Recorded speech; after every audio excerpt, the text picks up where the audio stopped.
श्री स्वामी समर्थ. नमस्कार मंडळी, स्वागत आहे तुमचे माझ्या यूट्यूब चॅनलवरती. आजचा दिवस तुम्हाला खूप छान सुखाचा आनंदाचा जाऊ हीच मी स्वामींच्या चरणी प्रार्थना करते आणि आज या नवीन व्हिडिओला सुरुवात करते. मंगळवारी येत्या 14 जानेवारीला या दिवशी आलेली आहेत मकर संक्रांत. वर्षातील पहिलाच येणारा सण म्हणजे मकर संक्रांत. या मकर संक्रांतीच्या एक दिवस अगोदर भोगी हा सण साजरा केला जातो, जो आपण उद्या 13 जानेवारीला साजरा करणार आहेत. भोगीच्या दुसऱ्या दिवशी मकर संक्रांत हा सण साजरा केला जातो आणि या संक्रांतीच्या दुसऱ्या दिवशी किंक्रांत देखील साजरी केली जाते. म्हणजे या संक्रांतीला कर देखील असते, ज्याला आपण किंक्रांत असं म्हणत असतो. आपल्या हिंदू धर्मामध्ये मकर संक्रांतीला खूप महत्त्व दिले जाते. या दिवशी महिला परंपरेप्रमाणे हळदी कुंकू करतात, सवासनींना बोलावून सुगडाचे वाण देतात. घरामध्ये एखादी नवीन लग्न झालेली मुलगी असेल तर या दिवशी त्या नवरीची खण आणि नारळाने ओटी भरली जाते. तसेच सासू आपल्या नव्या सुनेला काळी साडी भेट देतात.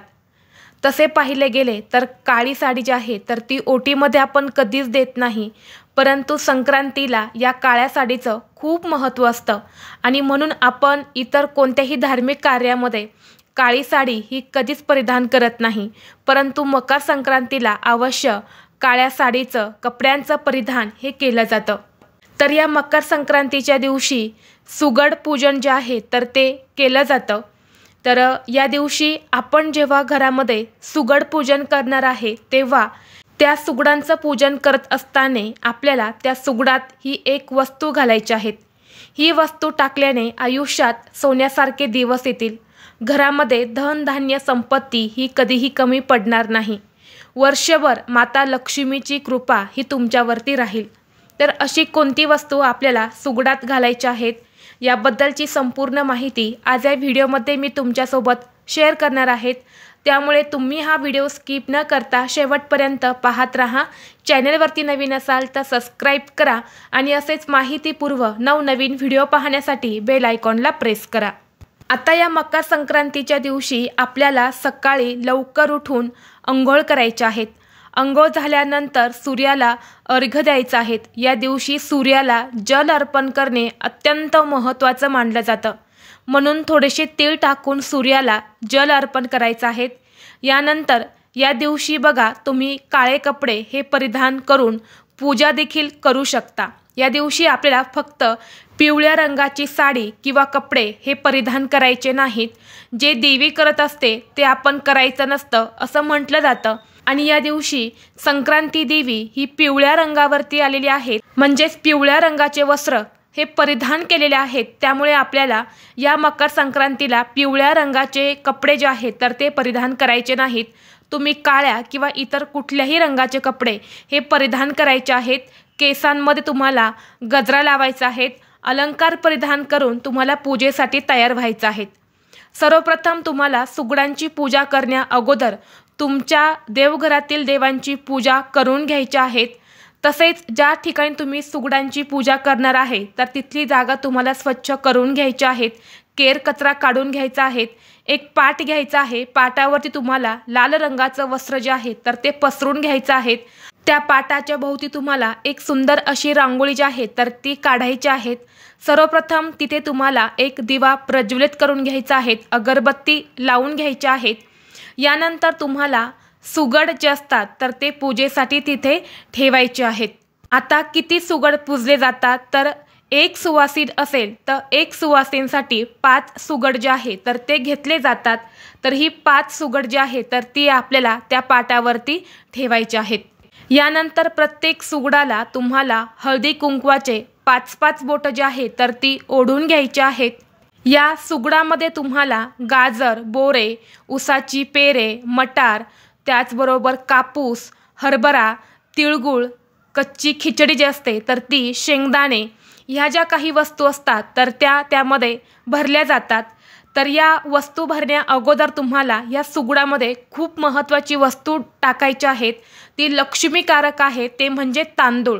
तर तुम्हाला थोडेसे पांढरे तांदूळ घ्यायचे आहेत आणि प्रत्येक सुगडामध्ये सर्वप्रथम तुम्हाला थोडे थोडे तांदूळ टाकायचे आहेत आणि यानंतर तुम्हाला ज्या काही वस्तू तुमच्याकडे आहेत जसे की उसाचे पेरे, शेंगा, तर त्या तुम्हाला सुगडामध्ये भरायच्या आहेत। आणि पुन्हा एकदा तुम्हाला या सुगडांना हळदी कुंकू जे आहे तर ते अर्पण करायचं आहे। स्वतःच्या कपड्यावरती सुद्धा तुम्हाला हळदी कुंकू जे आहे तर ते लावायचं आहे। तसेच तुम्ही या सुगडांना हार फुले देखील अर्पण करू शकता। यानंतर निरांजन तुम्हाला वळवून घ्यायचं आहे, मनोभावे नमस्कार करायचा आहे। यानंतर आपल्याला त्यातील एक सुगड जो आहे तर तो उचलून देवासमोर ठेवायचा आहे। एक सुगड जो आहे तर तो तुम्हाला तुळशीपाशी ठेवायचा आहे। एक सुगड जो आहे तर तो आपल्यासाठी ठेवायचा आहे आणि उरलेले 2 सुगड जे असणार आहे तर ते तुम्हाला घरी 2 सुवासिन बोलून त्यांना तुम्हाला वाण म्हणून द्यायचे आहेत। जर तुम्ही या दिवशी मंदिरामध्ये जाणार असेल तर तुम्ही हे 2 सुगड मंदिरामध्ये घेऊन जाऊ शकतात आणि मंदिरामध्ये ज्या कोणी बायका पूजेसाठी येतात तर तिथे जाऊन तुम्ही हे सुगड जे आहे तर ते देऊ शकता। जेव्हा तुम्ही हे 2 सुगड देणार आहे तेव्हा सुद्धा तुम्हाला सुवासिनींना हळदी कुंकू लावायचं आहे आणि यानंतर तुम्हाला हे जे सुगड आहे तर हे तुम्हाला वाण म्हणून द्यायचे आहेत। मकर संक्रांतीच्या दिवशी या पूजेला खूप महत्त्व आहे, म्हणून प्रत्येक सौभाग्यवती स्त्रीने घरामध्ये अशी सुगडांची पूजा जी आहे तर ती अवश्य करावी। सौभाग्यवतीसाठी हा सण खूप महत्त्वाचा मानला जातो आणि म्हणूनच आपण मकर संक्रांती निमित्त या मकर संक्रांतीपासून रथसप्तमीपर्यंत आपण घरामध्ये हळदी कुंकू करत असतो। घरामध्ये अनेक सुवासिनींना बोलवलं जातं, त्यांना हळदी कुंकू लावून एखादा गोडाचा पदार्थ खायला दिला जातो। तसेच काही वस्तू ज्या आहेत तर त्या सुद्धा वाण म्हणून दिल्या जातात आणि म्हणून आपल्याला मकर संक्रांतीला हा सण अवश्य साजरा करायचा आहे। जर तुमच्या घरामध्ये 2 सुवासिन असेल तर तुम्ही काय करायचं आहे, प्रत्येकीने 5-5 सुगड जे आहेत तर ते पूजायचे आहेत। या दिवशी सूर्यदेवाची पूजा देखील केली जाते आणि म्हणून आपण सूर्याला जल अर्पण करत असतो। या दिवशी जर आपण सूर्यदेवाची पूजा केली तर आपल्या हातून नकळतपणे घडलेले अनेक पाप हे नाहीसे होतात, तसेच सकारात्मकता जीवनात प्रवेश करते। तसेच या मकर संक्रांतीच्या दिवशी एकतरी सुवासिनीला तुम्ही हळद कुंकू जे आहेत किंवा कुंकवाची डब्बी जी आहे तर ती कुंकू भरून तुम्ही नक्की दान करा। या दिवशी ही कुंकवाची डब्बी जर तुम्ही वाटली तर तुम्हाला अखंड सौभाग्य प्राप्ती होते, पतीची भरभरून प्रगती होते, घरामध्ये सुख, शांती, समृद्धी ही कायम नांदू लागते।